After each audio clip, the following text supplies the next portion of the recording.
Bem, meus amigos, continuando o curso, hoje vamos estudar sensores. Bom, a função dos sensores é detectar e sinalizar uma mudança no sistema, né, dentro do mundo analógico e enviar essa informação para o mundo digital para que seja efetuado o controle corretamente.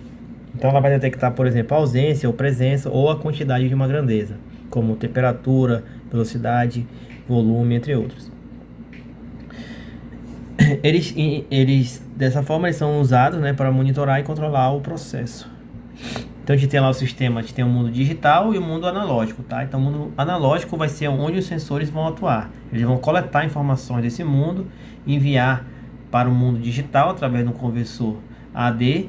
E esse mundo digital, né, que ali nós temos os microcontroladores, o PLC, eles vão pegar essas informações e gerar e devolver para o processo algum tipo de controle, mandar o atuador executar alguma função, dependendo da informação que ele recebeu do sensor. Dentro do sistema de automação, esses sensores eles vão ocupar o nível de campo, tá? Então é o nível onde está executando a produção. Tanto sensores como atuadores ocupam nível de campo. No nível de controle nós temos aí o PLC, o CNC, os robôs, etc. Nível de supervisão nós temos aí os supervisórios e depois nós temos lá para cima o nível de informação, que é o banco de dados, coleta de informação, e por último a interligação com a indústria 4.0, né, fazer aquela interligação na nuvem. São utilizados aqui, por exemplo, em automação industrial, nós temos identificação de peças, medição, verificação de posição, entre outros. Pode ser utilizado também em automação bancária de escritório, como leitura de código de barra, tarja magnética, identificação de impressão digital, leitura de RFID.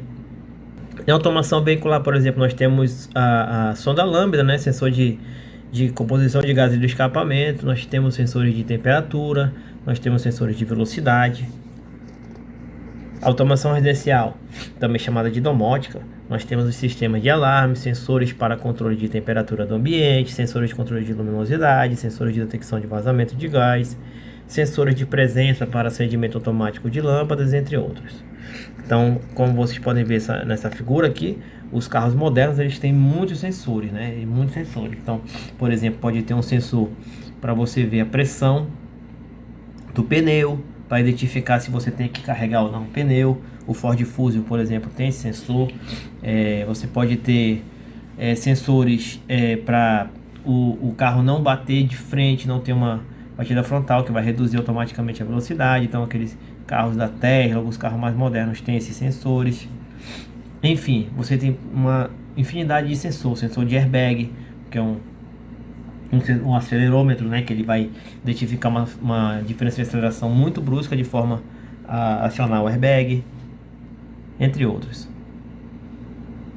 De uma automação simples residencial aqui, por exemplo, numa casa, você pode ter aqui um sensor de gás carbônico para ver a qualidade do ar, você pode ter um sensor de ocupação para ajustar a temperatura do ambiente, um sensor de temperatura para reduzir aí o consumo do ar-condicionado. Pode ter um sensor de luz para desligar as luzes automaticamente e mandar uma informação para desligar as luzes de manhã, abrir as persianas, por exemplo. Então você tem uma infinidade de sensores, né? Esses sensores aqui, geralmente da automação residencial, hoje em dia eles são wireless, então você vai encontrar aí já vários fabricantes produzindo tecnologias wireless, né? Que é muito mais, que você não precisa de tanta robustez, né, dentro de uma casa. Então você pode empregar esse tipo de solução para evitar quebradeira, colocar eletrodutos, etc. Você pode empregar esse tipo de tecnologia dentro de casa, né? Já nos automóveis, né, voltando para os automóveis, a maioria desses sensores eles não são ligados dessa forma. Então nós temos ali um sistema ali da própria montadora, tá? Então geralmente são dois cabos no sistema de ligação serial para que não haja nenhum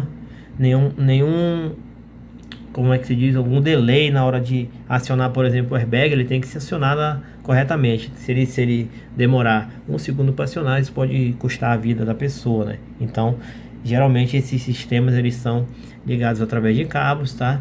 Eles são sistemas que eles têm uma simplicidade maior para evitar que hajam falhas no processamento, entre outros.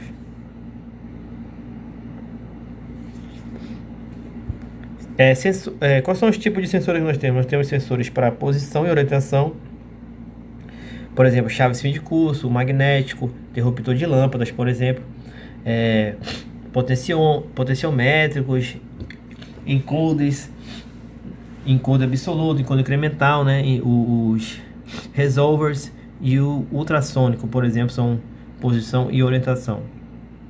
De força nós temos os terçômetros ou strain gauge, né? Que é aquele sensor que fica embaixo de algumas máquinas assim, que parece uma caixinha. Então ali é chamado de strain gauge, tá? Que ele usa uma função específica do semicondutor para fazer essa medição de força. Nós temos sensores de tato, tá? Então esses sensores de tato, eles são sensores assim bem modernos, eles estão sendo em desenvolvimento ainda, tá? Então nós temos aí alguns tipos de peles aí robóticas, alguns sensores de tato também que utilizam a associação de outros sensores para construir o sensor de tato, tá certo? Velocidade, nós temos o tacogerador, tacômetro, que é utilizado em carros. Pressão, nós temos capacitivos, piezoelétricos. Então a tela do seu telefone, por exemplo, é um sensor capacitivo ali, que ele gera informação e alguns gera pressão, né? Então piezoelétrico, ele utiliza uma propriedade do silício também, que na verdade do silício, agora eu não me recordo. Então tem alguns silício, silício, né? Tem alguns cristais também, que quando ele é pressionado, ele gera uma corrente elétrica. Então esse é o fenômeno piezoelétrico. Então nós temos muitos sensores baseados na piezoeletricidade. Temos aqui acelerômetro, né? Então, por exemplo, se o celular tem um sensor acelerômetro no chip, que ele é responsável por fazer essa mudança de tela quando você gira o celular, por exemplo, e medir sua posição se você está em velocidade, né? Então tem várias aplicações desses sensores aí, desses acelerômetros. Temperatura nós temos termistores e os termopares. Hoje em dia os termopares são muito utilizados, tá? Termopares são muito utilizados. Então o termopar é composto de dois fios de metais diferentes, e a ponta deles, quando ela é submetida a uma temperatura, gera-se ali uma corrente elétrica, tá? Então essa corrente elétrica é utilizada para se fazer o sensoriamento da temperatura. Os termistores são dispositivos que eles variam a sua resistência elétrica com a mudança de temperatura. Proximidade e presença, nós temos microchave, interruptor de lâminas ou head switches, os óticos, né? Indutivos, capacitivos, ultrassônicos, resistivos. Então existem alguns sensores que você pode aplicar em presença, você pode aplicar em profundidade, você pode fazer várias aplicações, né? E nós temos os sistemas de visão, né? Atualmente nós temos sistemas de visão, tanto sistemas de visão comum quanto sistemas de visão com inteligência artificial. Chave fim de curso, para quem não sabe, esse elemento aqui, onde você encontrar na sua fábrica, é muito encontrado devido ao seu baixo custo. Então ele é muito utilizado para você gerar contatos NA ou NF, tá certo? Então ele tem ali uma posição que é controlada por uma mola. Essa posição é a posição normal dele, a posição de descanso.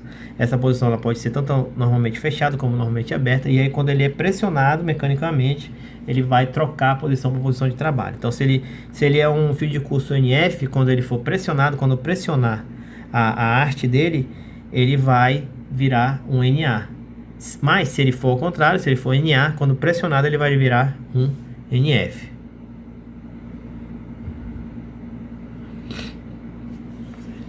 Aqui nós temos o funcionamento do interruptor de lâminas. Então nós temos proximidade, presença, posição e orientação, tá? Então, por exemplo, aqui a gente tem aqui a gente tem uma cápsula selada onde nós temos um gás inerte dentro dela, tá? E tem um espaço entre os dois contatos, tá certo? Então, qual que é a ideia aí? Qual que é a ideia? A ideia é que quando, por exemplo, você aproximar um ímã, ele vai gerar um campo magnético que vai fazer esses dois contatos entrarem em contato, tá? Que eles estão automaticamente separados. Por exemplo, se ele for um NA, projetado para ser um sensor NA, eles vão estar separados. E aí, quando atuar o campo magnético, eles vão fechar, vai fechar o circuito. Então isso daí é um interruptor magnético, né? Um sensor magnético. Aqui que utiliza o interruptor de lâminas. Sensor óptico. Então o sensor óptico ele vai ser utilizado, por exemplo, para proximidade, presença. Então a gente vai ter ali um emissor, o LED, e o receptor, um fototransistor, um fotodiodo, um LDR, tá? Que são aqueles resistores variáveis pela luz também. Então, o LED vai emitir e o fototransistor vai receber. E aí, isso daí vai gerar um circuito. Então, esse circuito, se ele for interrompido, por exemplo, o sensor vai dar uma informação.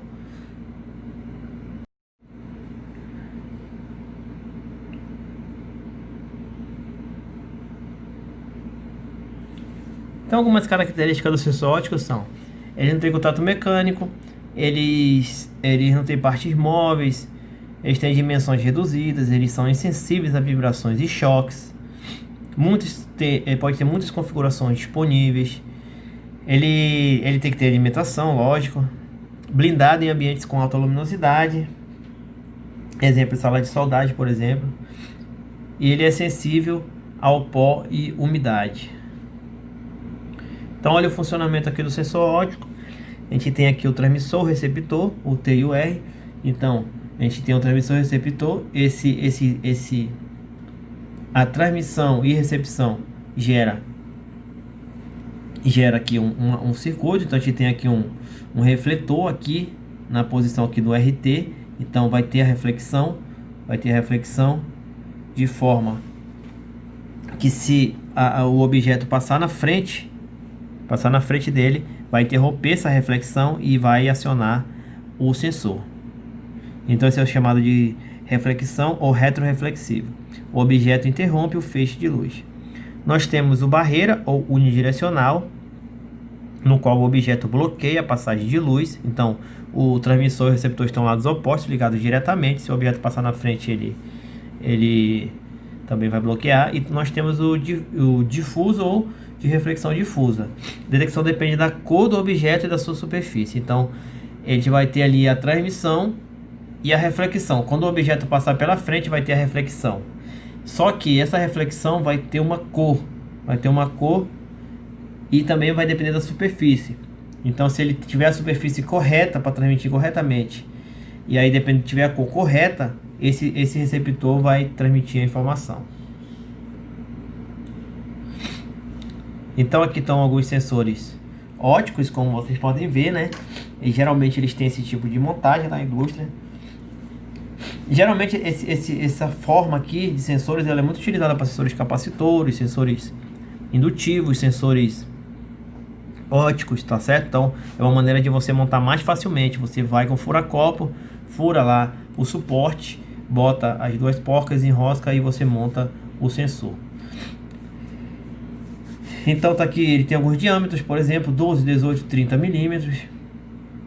A barreira dele vai até 15 metros. O reflexivo, por exemplo, ele vai até 4 metros. O difuso ele vai até 2,5. Desse formato aqui ele tem um grau de proteção alto, IP67, então pode se molhar assim, não tem problema. E ele também tem conexão com fibra ótica, tá certo? Para quê? Para que alguns modelos ele pode mandar receber uma informação através de luz e devolver essa informação através de luz para que o processamento desse sinal, a conversão dessa luz em uma informação seja feita em outro lugar. Então, aqui nós temos um exemplo de aplicação do retroreflexivo, tá? Retroreflexivo, ele vai identificar se uma garrafa, por exemplo, está cheia ou está vazia. Se a garrafa estiver cheia, por exemplo, vai mudar, o que vai ser alterado? Vai mudar o índice de refração do meio e isso vai desviar a luz. Então, nós vamos ter uma informação que a garrafa, por exemplo, está cheia ou está vazia, tá? Então você pode programar o seu sistema para que, se desviar a luz, tá ok? Se não desviar, é porque tá vazia a garrafa. Ou você pode programar ao contrário também. Aí isso aí você já vai fazer essa alteração no seu programa do CLP, né? Nós temos aqui um sensor óptico de fenda. Então esse sensor óptico aqui ele tem uma precisão muito grande. Então, por exemplo, ele pode ser utilizado aí para leitura de código de barra, para você ver se tem alguma faixa de corte. Então, por exemplo, aqui nós temos para colocar o rótulo na embalagem. Então ele vai executar exatamente o tamanho correto para efetuar o corte. Então ele tem uma extrema precisão devido à sua dimensão reduzida ali. Então você vai passar objetos reduzidos dentro, tá? Já como o receptor e a transmissão eles estão bem alinhados ali, o sinal ele tem mais robustez, você não precisa fazer um alinhamento manual, tá certo? E tudo isso influencia para que vai ser muito utilizado para objetivos que precisam de alta precisão, né? Aqui nós temos a aplicação de um sensor de barreira, tá? Nós temos aqui o cabeçote de um motor de 4 cilindros e aqui nós temos a verificação se o robô colocou corretamente as válvulas, né? Então, aqui, por exemplo, na barreira, ela vai identificar se tem uma válvula colocada errada. Então, nós temos aqui uma válvula, mostrando aqui que tem uma válvula. Então, essa barreira vai tocar nessa parte aí e vai avisar que ali houve um erro na colocação da válvula.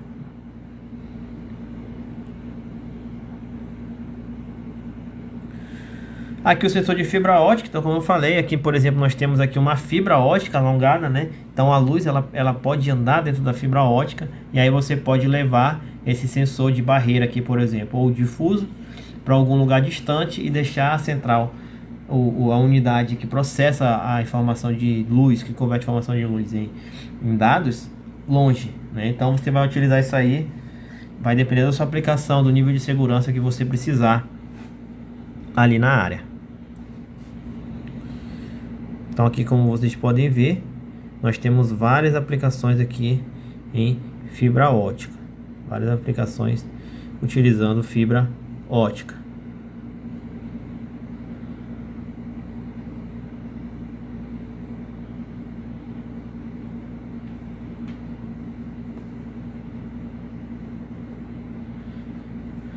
Outra aplicação aqui usando sensor óptico, né? Então vocês podem ver aqui a aplicação de barreira, né?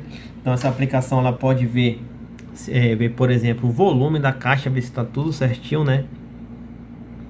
Essa aplicação de barreira aqui do lado direito. A gente pode ver aqui através do sensor óptico, a gente pode saber qual é a profundidade aqui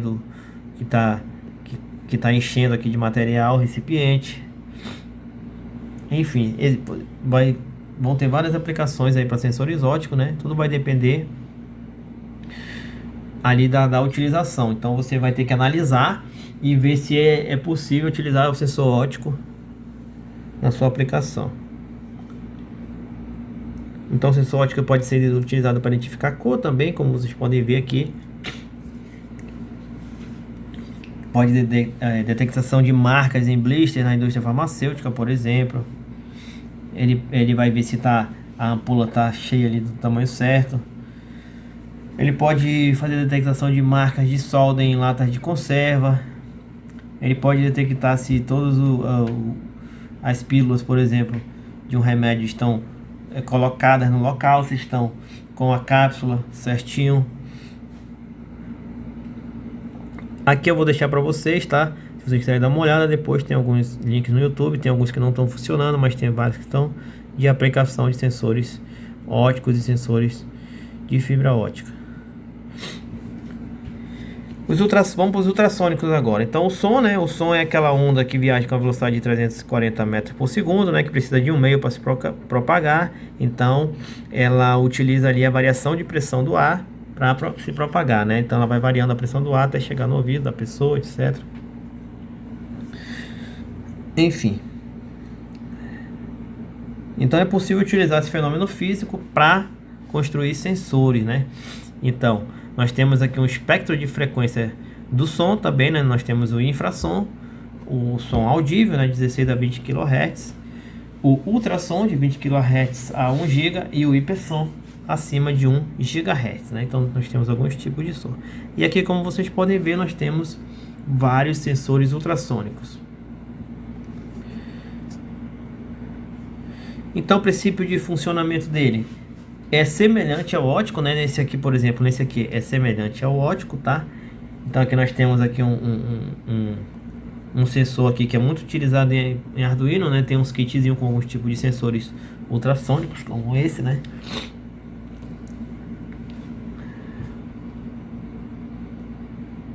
Ele vai utilizar aqui o eco, certo? Então o som vai bater na parede, vai voltar.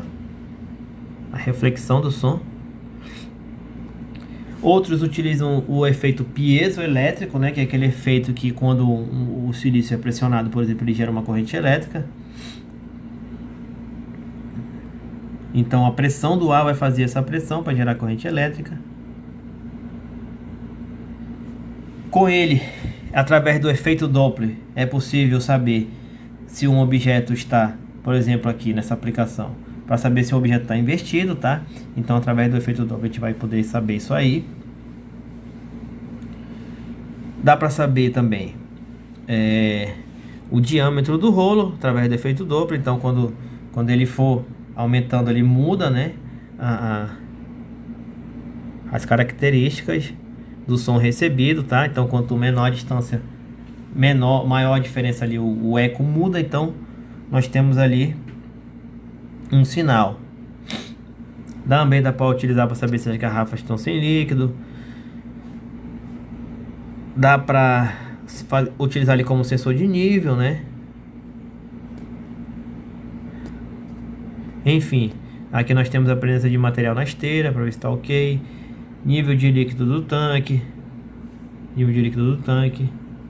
Então as aplicações são variadas. Então a gente utiliza basicamente a montagem dele assim na prática é parecido com o sensor óptico, tá certo? Você olha ele, tem uns que são muito similares. Só que aí você vai ter que ler ali o manual do sensor para ver como é o tipo de informação que ele dá, tá? Então na indústria você vai utilizar muito sensor ultrassônico para ver nível de caixa d'água, nível de reservatório, etc. E aí nós temos o sensor indutivo, né, que é um sensor magnético, tá certo?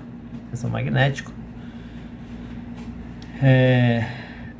O funcionamento dele é através da variação do campo magnético. Então ele vai gerar um campo magnético. Então ele tem essa característica de gerar um campo magnético. Ele tem um gerador e um receptor de campo magnético. E aí qualquer diferença ali nas proximidades dele num campo magnético, ele vai identificar.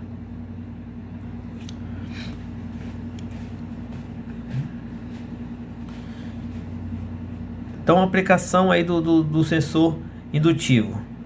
Então ele vai, por exemplo, identificar ali um sinal, sensor de rotação.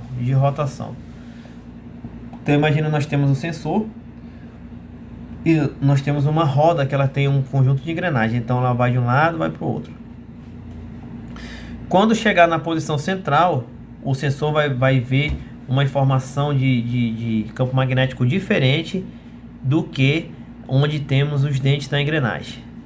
Dessa forma, nós teremos ali uma informação que será enviada para o sistema, e com isso você vai poder controlar ali a posição e localizar também a posição, né, e controlar dessa roda. Então vocês podem ver o formato dele, né? Como eu falei, geralmente nós temos vários sensores com esses formatos, tá? vários sensores. Então ele vai ser utilizado aqui, por exemplo, em controle de velocidade, tá certo? Então você vai ter uma marcação ali. Você pode muito bem colocar uma marcação ali na sua roda, que é na sua roda onde você quer ver a velocidade, tá? E aí toda vez que passar nessa marcação, o sensor indutivo vai mandar a informação, e aí através da frequência com que essa informação é mandada, você pode obter a velocidade que você quer, né? Uma outra aplicação interessante é a contagem de latas, né? Então você pode, com ele você pode fazer a contagem de latas, tá? Devido a essa interação entre metais e campo magnético. Então você tem ali uma aplicação interessante, uma precisão maior quando se trata de metais. Pode detectar a posição da esteira, por exemplo, a gente pode detectar a posição da esteira. Mais uma vez aqui alguns vídeos, né, com aplicação de sensores. Felizmente alguns aí estão fora do ar, mas se vocês quiserem dar uma olhada. Agora vamos para o setor capacitivo. Então o capacitor ele funciona através de duas placas, né? E entre eles há um material, um meio dielétrico, e nesse meio dielétrico é gerado um campo elétrico. Esse campo elétrico ele depende do meio dielétrico, tá? Então como que vai funcionar o sensor capacitivo? Então vai ter uma aplicação semelhante ao indutivo, né? Nós vamos ter aqui umas duas placas de forma a gerar essas linhas de campo, tá? Então imagina essa linha verde aqui. Quando você bota um objeto na frente, esse objeto ele modifica essa linha verde. Então nós temos um outro tipo de interação, tá? Então, por exemplo, esse objeto ele acrescenta, ele aumenta a capacitância. E esse aumento de capacitância gera uma informação para o sistema, que pode ser tanto analógico como uma informação simples de contato, NA ou NF. Então você vai ter sensor capacitivo para te gerar uma informação analógica, tá? Por exemplo, da tela do celular. E você também vai ter um sensor capacitivo para gerar uma informação NA e NOF, que é muito utilizado na indústria. Então você vai ter um sensor capacitivo ali que vai dizer se tem objeto, não tem objeto, tá certo? Então nos carros, por exemplo, aquele sensorzinho que ficou atrás, tem alguns que são capacitivos, tá? Então ele vai te indicar ali vai mandar um sinal analógico para dizer se está ficando próximo, se está ficando longe.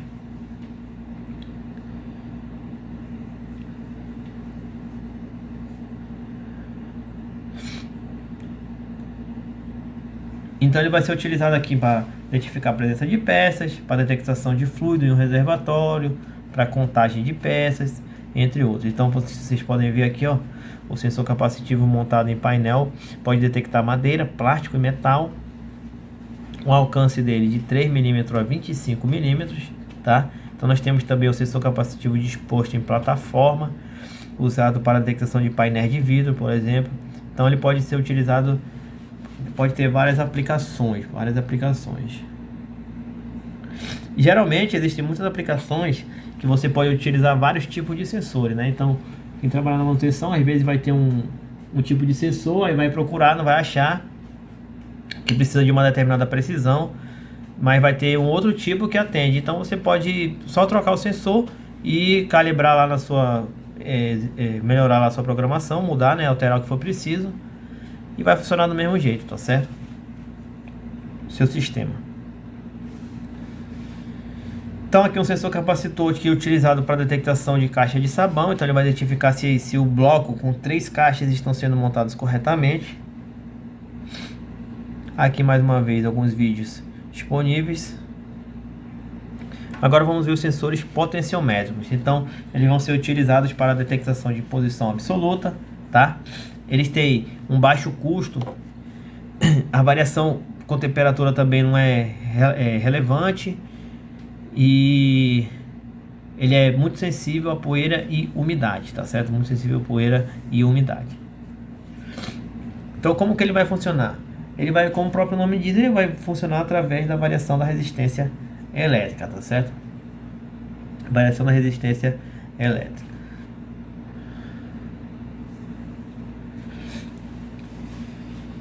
Então, por exemplo, aqui, ó, nós temos aqui, ó, mostrando o potenciômetro, né? Então, quando o motor girar, a arte dele, vai mudar a resistência do material. E mudando essa resistência do material, você vai ter ali uma informação. Então, dependendo da resistência, você vai ter a posição exata da haste, né? Do giro, da posição que você quer girando. Então, o funcionamento é bem simples, né? Como vocês podem ver, é utilizando o potenciômetro. Aqui nós temos o potenciômetro linear, tá certo? Mais uma vez, a posição dessa hastezinha aqui vai variar a resistência. Agora temos o encoder óptico. Então, qual é a função do encoder? Geralmente o encoder ele vai ser uma associação, né, do sensor óptico, tá? E do mini sistema ali, que ele vai identificar a posição, vai identificar a rotação, por exemplo, e posição. Então, como você pode ver, nós temos aqui um dispositivo óptico e nós temos furos. Esses furos vão ser utilizados para que se tenha o cálculo da informação, tá? Então, aqui, por exemplo, nós temos aqui, ó, sinal I passando por esse furo. Então, o furo maior, por exemplo, nós temos aqui diferentes tipos de furo. Você pode ver, nós temos furos de larguras diferentes, tá? Para utilizações diferentes, tá certo? Para utilizações diferentes. Então vocês podem ver aqui nós temos o sinal I que passa pelo furo maior, nós temos o sinal B que passa pelo furo menor, né, em outra posição, e nós temos o sinal A que ele vai medir justamente a parte que não tiver furo. Então esse sistema girando ele vai gerar ondas, e essas ondas digitais, né, tocou é 1, desligou é 0, tá? Então essas ondas digitais vão ser utilizadas para você ver ali, medir posição, etc. Então, por gerar esse tipo de onda, por ter esse sinal de saída, ele é chamado de encoder incremental. Tá certo? Então aqui, como vocês podem ver, vocês podem ter vários furos, né, no encoder para gerar várias ondas, tá? Então vou ter várias resoluções, vamos ter várias resoluções ali no encoder, tá? Então você encoder de 8 bits, encoder de 16 bits, etc. Então aqui a gente tem uma aplicação, ó, uma aplicação do encoder. Então, por exemplo, nós temos um encoder aqui e nós queremos saber se a posição aqui, ó, a posição da mesa de corte está correta. Então, por exemplo, se for uma mesa programável, você programar ela para ter um corte de 30 milímetros na direção aqui perpendicular ao encoder, por exemplo. Então, o que ela vai fazer? Ela vai girar esse fim de curso aqui, ó. Ela vai fazer girar esse fuso para mudar a direção linear, tá? Para mudar a direção linear. E aí vai girar quanto? Quanto que vai girar? Quando você estiver trabalhando querendo uma precisão maior, você vai utilizar o encoder, porque ele já vai ter um cálculo lá digital que ele vai te gerar aquela posição. Então você vai mandar uma informação para ele e aí ele vai medir digitalmente ele vai gerar uma onda, tá? Ele vai medir, né? O motor vai começar a mudar, ele vai começar a medir essa onda para ver se vai dar a posição correta, se o motor vai estar na posição correta, tá? Então os encoders eles são utilizados quando você quer precisão, tá? Porém nós temos ali uma certa dificuldade para fazer a calibração, tá? Então o encoder você tem que fazer a calibração precisa dele antes de montar o sistema, e qualquer alteração no sistema é preciso recalibrar o encoder para aquela aplicação. Então nós temos várias aplicações, tá? Várias aplicações, como vocês podem ver.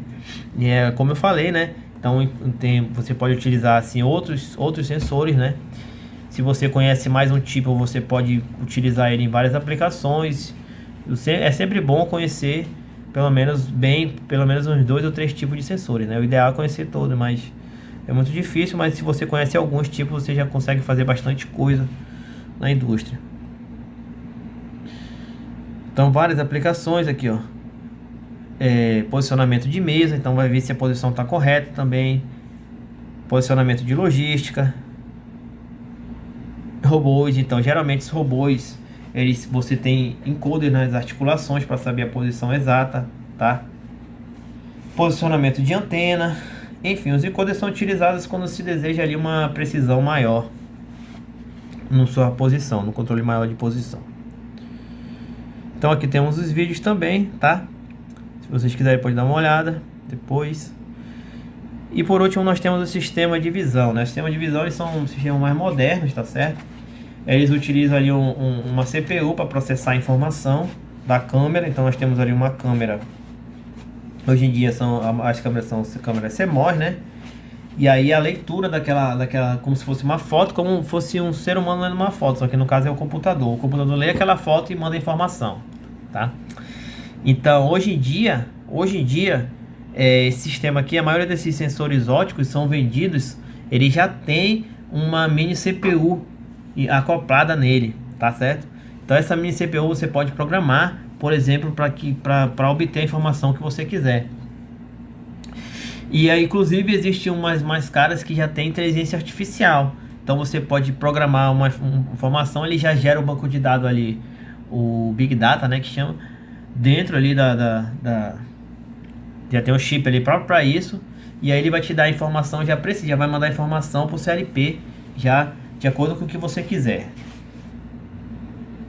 Então aqui, por exemplo, esse sistema, o que ele vai identificar o sistema de visão? Ele está identificando se o nível do líquido dentro da garrafa está correto, se o nível está correto. Então ele vai identificar através de visão computacional, tá certo? Através de visão computacional.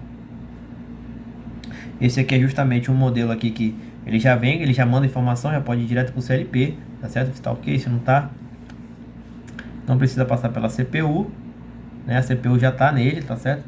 Então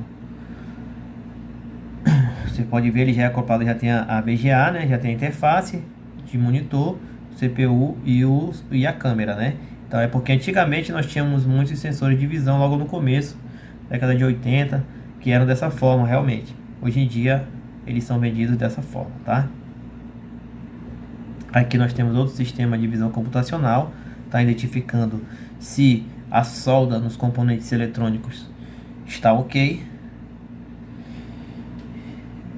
E aqui nós temos alguns vídeos aqui de aplicações de sistemas de visão computacional, tá?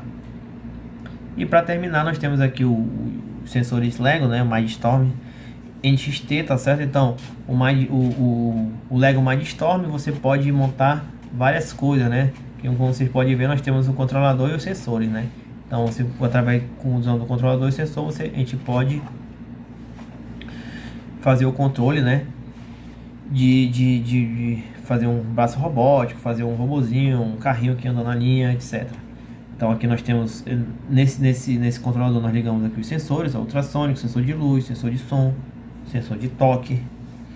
E nós temos aqui os atuadores, assim, os servomotores, né? Rotação, tá certo? Fazer rotação ali, movimento, né? Enfim, a aplicação é sempre essa na automação, tá? Então tem sensor, controlador e atuador, sensor, controlador e atuador, tá? Não importa o modelo, não importa se o sistema é compacto, se ele é tudo em um, tá certo? Você pode ter um sistema que ele tem tudo nele, você tem uma caixa preta que já tem um sinal, um sensor e a saída já, ou se ele tá em longa distância, se você vai interligar um CLP a 1 km de distância ou remotamente, não interessa. Então o sistema de automação geralmente é sensor, controlador e atuador. E com isso terminamos essa aula de sensores. E aí essa semana eu não vou botar exercício, semana que vem eu boto o exercício dessa aula. Um forte abraço e bons estudos para vocês.